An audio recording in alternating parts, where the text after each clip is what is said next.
সিলেটের উসমানীনগরে কৃষকের গোয়ালঘরে আগুনে পুড়ে ৬০টি গরু ও ২টি ভেড়া মারা গেছে।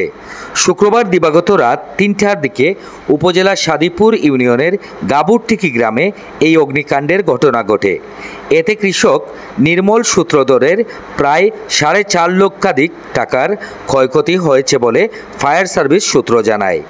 জানা গেছে, শুক্রবার দিবাগত রাত ৩টার দিকে উপজেলার সাদিপুর ইউনিয়নের গাবুরটিকি গ্রামের প্রবাস ফেরত কৃষক নির্মল সূত্রধরের বাড়িতে থাকা গোয়ালঘরে অগ্নিকাণ্ডের ঘটনা ঘটে। নির্মল সূত্রধরের ছেলে নিতেশ সূত্রধর বাইরে এসে আগুন দেখতে পেয়ে চিৎকার দিলে আশপাশের লোকজন ছুটে এসে আগুন নিয়ন্ত্রণে আনেন। আগুনে ৬০টি গরু ও ২টি ভেড়া পুড়ে ছাই হয়ে যায়। ঘটনার খবর পেয়ে শনিবার সকালে উসমানীনগর থানার অফিসার ইনচার্জ রাশেদুল হক একটি টিম নিয়ে ঘটনাস্থলে গেলে পরবর্তীতে তিনি Tajpur fire service, civil defence, খাসিকাফন পল্লী বিদ্যুৎ অফিস ও উপজেলা প্রাণী সম্পদ কার্যালয়ের প্রতিনিধিদেরকে জানালে তারা ঘটনাস্থলে পৌঁছে পরিদর্শন করেন। ফায়ার সার্ভিসের সিভিল ডিফেন্স জানায়, আমরা রাতে খবর পাইনি। উসমানীনগর সার্কেলের অতিরিক্ত পুলিশ সুপার আশরাফুজ্জামান পিপিএমও ঘটনাস্থল পরিদর্শন করেন। উসমানীনগর উপজেলা নির্বাহী অফিসার অনুপমা দাসকেও অবগত করেন ওসি রাশেদুল হক। কৃষক নির্মল সূত্রধর বলেন, কিভাবে আগুনের সূত্রপাত হলো তা আমি জানি না। হঠাৎ আগুন দেখতে পেয়ে আমরা তড়িঘড়ি করে আগুন নিয়ন্ত্রণে আনার চেষ্টা করি, কিন্তু আগুন নিয়ন্ত্রণ করতে পারলেও আমরা কোনো গরু ভেড়ার প্রাণ বাঁচাতে পারিনি। আমি 22 বছর আসলাম কাতার, বড় ভাই নিফেন নদী আসলো, তাই মারা গেছেন। মারা যাওয়ার পরে আমরা বাতি যার আমি আইছি বাড়ি আবার পরে যে ও গরুর দিয়েও আমরা খায়াখাটি করি, গরু ডেকা ওটা বানাইছিল বেশি, ও গায়ে গৃহস্থী করি খাই, আর কোনো অসুবিধা নাই। আমরা কর্ম করতাম পারি না, কেউ আমরা চিনে না। ওখানে ওদের অনেকদিন আমরা বিদেশ মারছি, আমরা কেউ চিনে না। ও আমি আমার বাতি যাই ধরে লইয়া কাজ কর্ম করি, গৃহস্থী করি, ও আমরা চলতে আছে। গরুর 7টা, বেড়া হইল 2টা, সর্বমোট 9টা। সাদিপুর ইউনিয়ন পরিষদের ভারপ্রাপ্ত চেয়ারম্যান শামসুল ইসলাম শামীম বলেন, প্রশাসন এই বিষয়ে তদন্ত করছে। প্রশাসনের তদন্তে কারো সংশ্লিষ্টতা পাওয়া গেলে শাস্তির ব্যবস্থা করা হবে। এই যে ঘটনা, যারা গরিব মানুষ, অসহায় মানুষ, আসলে ঘটনাটা আমারও মনের মাঝে এমন সিম্পেথি আর যে ঘটনাটা খুবই অনাকাঙ্ক্ষিত।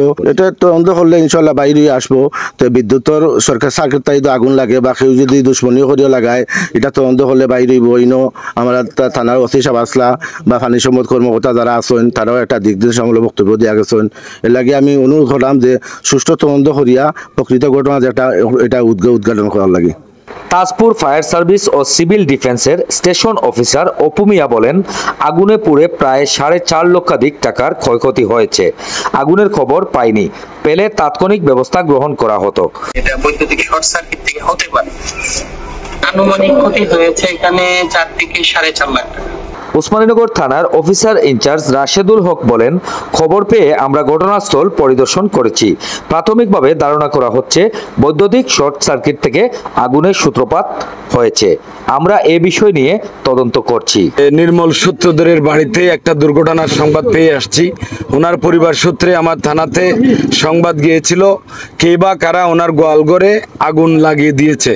এইরকম তথ্যের ভিত্তিতে আমার অফিসার মোবারকের নেতৃত্বে আমরা আমাদের কিলো টিমকে পাঠিয়েছিলাম। পাঠানোর পরবর্তীতে ওনার কাছ থেকে আপডেট পেয়ে আমিও ঘটনাস্থলে আসি।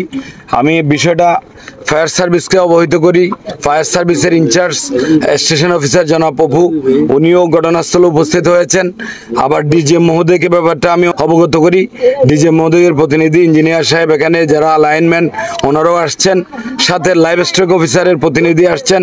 ইউনো মহোদয়কে ব্যাপারটা আমরা অবগত করলে উনি মিটিংয়ে থাকার কারণে উনি আসতে না পারায় উনি ডিসি অফিসে মিটিংয়ে ছিলেন, ওনার লাইভ স্টক অফিসারকে পাঠিয়েছেন এবং আমার অতিরিক্ত পুলিশ সুপার উসমানীনগর সার্কেল জনাব আশরাফুজ্জামান পিপিএম স্যার, উনিও ঘটনাস্থল পরিদর্শন করছেন এবং দেখেছেন যে এই নির্মল সূত্রধরের 7টা গরু এবং 2টা হচ্ছে ভেড়া, মোট 9টি গবাদি পশু একেবারে ঘটনাস্থলে মারা যায়, যেটা অত্যন্ত দুঃখজনক, অত্যন্ত পরিতাপের বিষয়। তার জীবনের উপার্জন, আমি যতটুকু জেনেছি উনি একজন প্রবাসী শ্রমিক ছিলেন, ওনার জীবনের অর্জিত সকল অর্থ নিয়ে সেই গবাদি পশুগুলো নিয়ে তার পরিবারের অবলম্বন ছিল। বেচারা কান্নাকাটি করে আপনারা দেখতে পেয়েছেন, অত্যন্ত মর্মাহত। ওনার পাশে আসলে আমরা এই মুহূর্তে সান্ত্বনা দেওয়ার মতো ভাষা আসলে আমার জানা নেই। তারপরেও আমরা এটুকু বলছি, এখানে যদি কারো দ্বারা বিশেষ করে কোনো অপরাধজনক কোনো কর্মকাণ্ড হয়ে থাকে, তাকে কোনোভাবেই ছাড় দেওয়া হবে না, শতভাগ আইনের আওতায় আনা হবে বলে আমি প্রতিশ্রুতি দিচ্ছি। যেহেতু এখানে টেকনিক্যাল ইস্যু, এখানে বিদ্যুৎ বিভাগের প্রতিনিধি রয়েছে, সাথে এখানে ফায়ার সার্ভিসের প্রতিনিধি রয়েছে, ওনাদের ছাড়পত্র প্রাপ্তি সাপেক্ষে আমরা এটা আইনগতভাবে বিষয়টা দেখব। এবং আমি অনুরোধ করব উপজেলা প্রশাসনকে, বিশেষ করে ইউনো মহোদয়কে, ওনার পক্ষ থেকে যদি কোনো অনুদান দেওয়ার সুযোগ থাকে এই পরিবারের পাশে থাকার জন্য। আর স্থানীয় চেয়ারম্যান, ইতিমধ্যে অলরেডি ভারপ্রাপ্ত চেয়ারম্যান শামীম সাহেবও আসছেন, তো আমরা অনুরোধ করব ওনাদেরকে, ওনাদের পরিবারের পাশে, পরিবারটা এখন বলতে গেলে নিঃস্ব হয়ে গেছে, তাদের পাশে থাকার জন্য অনুরোধ করব। আর সবচেয়ে বড় বেশি ইম্পর্টেন্ট যেটা, সেটা হচ্ছে গবাদি পশুগুলো যেন মাটির ভিতরে, গর্তের ভিতরে চাপা দেওয়া হয়। একটা পরিবার নিঃশেষ হয়েছে, একটা গ্রাম যেন নিঃশেষ না হয়। তিনটা এর মধ্যে আমরা দেখতে পেয়েছি 3টা গবাদি পশু পানির মধ্যে ফেলে দেওয়া হয়েছে। স্থানীয় মেম্বার বা চেয়ারম্যান, যিনি ভারপ্রাপ্ত চেয়ারম্যান, ওনাকে অনুরোধ করব ওখান থেকে রিমুভ করে এটা গর্তের মধ্যে যেন পুঁতে দেওয়া হয়। এখানে এই প্রাণী সম্পদ কর্মকর্তা রয়েছেন, ওনাদের সাথে কথা বলে ওনাদের ক্লিয়ারেন্স পেয়ে গেলে এটা আপনারা গর্তের মধ্যে পোতার ব্যবস্থা করবেন, এটুকু অনুরোধ করছি। ধন্যবাদ সবাইকে, আসসালামু আলাইকুম, ভালো থাকবেন।